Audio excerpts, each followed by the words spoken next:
इस वीडियो में application of derivatives यानी अवकलन के अनुप्रयोग का ये क्वेश्चन मैं बताने जा रहा हूँ। क्वेश्चन है the radius of the circle is increasing at the rate of 3 centimetre per second. At what rate the area of circle is increasing when its radius is 10 centimetre.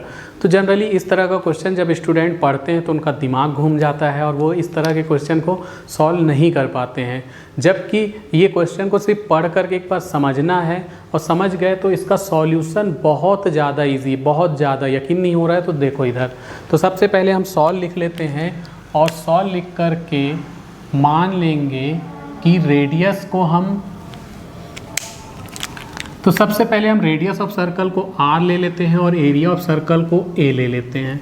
और चाहे तो इसमें यूनिट लगाना है तो यूनिट भी लगाएंगे, लेकिन यूनिट लगाने से पहले क्वेश्चन में देख लेंगे क्वेश्चन में यूनिट क्या है।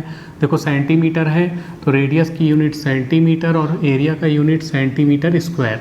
तो यूनिट लगाना है लगा लो, नहीं लगाना है मत लगाओ, उससे कोई फ़र्क नहीं पड़ने वाला।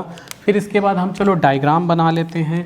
डायग्राम भी ऑप्शनल है, बनाना चाहो तो बना सकते हो और नहीं बनाना चाहो तो मत बनाओ, कोई फ़र्क नहीं पड़ेगा। क्वेश्चन में पूरे मार्क्स वैसे ही मिलेंगे। ये सर्कल मैंने बना दिया, इसकी रेडियस है r, एरिया है a, ठीक। तो यहाँ पर अब क्वेश्चन में जो दिया है वर्ड फॉर्म में, उसको मैथमेटिकल फॉर्म में कैसे हम लिखेंगे, यही मेन इस क्वेश्चन का टर्निंग पॉइंट है। अगर ये समझ में आ गया तो क्वेश्चन यूँ बन जाएगा और ये समझ में नहीं आया तो क्वेश्चन नहीं बनने वाला।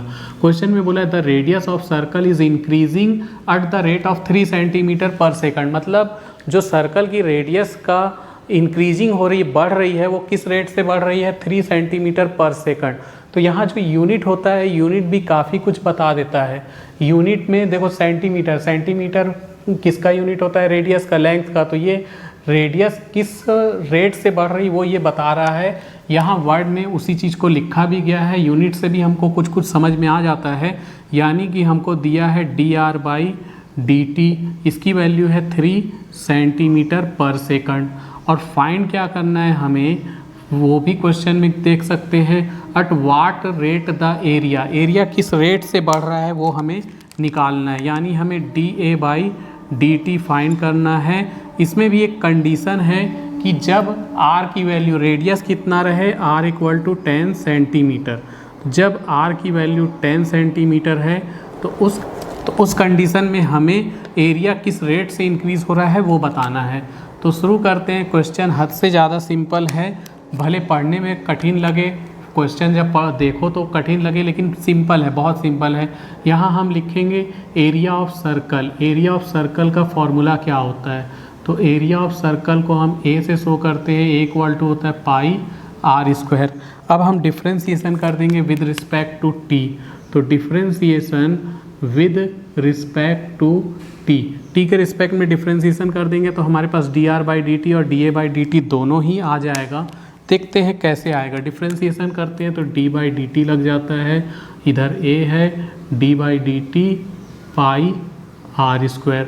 तो dA/dt पाई बाहर चले जाएगा, d/dt r²। तो dA/dt की वैल्यू चाहो तो यहाँ से रख दो, लेकिन dA/dt ही हमें निकालना है। तो dA/dt वैसे ही रहने वाला है। पाई r² का डिफ्रेंसिएशन हो जाएगा 2r, r का डिफ्रेंसिएशन फिर से करना पड़ेगा तो dr/dt। यहाँ dr/dt की वैल्यू हम पुटअप कर सकते हैं। लगभग क्वेश्चन सॉल्व हो ही चुका है, थोड़ा सा बस बाकी है। तो इसमें यहाँ dA/dt है, ठीक है, dA/dt फाइंड करना है, वो फाइंड होते जा रहा है। इसको लिख दो 2πr और dr/dt के जगह हम लिख सकते हैं 3, क्योंकि dr/dt की वैल्यू है 3। तो यहाँ लिख दिए 3, ठीक, ब्रैकेट में लिख देंगे। यहाँ लिख लेंगे because dr/dt = 3 centimetre per second. ये क्वेश्चन में गिवन था, देख सकते हैं dr/dt = 3 सेंटीमीटर पर सेकंड। तो इसका यूज़ हमने यहाँ पर कर लिया, dr/dt के जगह उस वैल्यू को पुटअप कर दिए।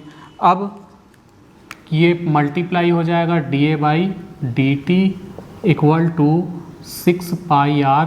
यही हमारा आंसर है। अब क्वेश्चन में बोला है कि find the what rate the area of circle is increasing. तो एरिया ऑफ सर्कल इंक्रीज हो रहा है इस रेट से, लेकिन इसमें बोला है when its radius is 10 centimetre. तो यहाँ पर हम r के जगह 10 रखेंगे।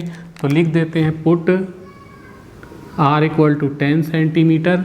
r की जगह जब 10 सेंटीमीटर रखेंगे तो dA/dt equal to 6 pi, r की जगह 10 रख दिए और यहाँ हम ऐसा लिख देंगे कि r equal to 10 centimetre.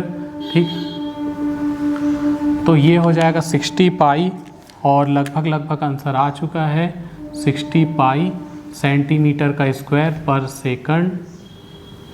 This is answer. Pi की वैल्यू रखना है तो पाई की वैल्यू रख दो, नहीं रखना है तो मत रखो। हमारा क्वेश्चन हो गया है सॉल्व।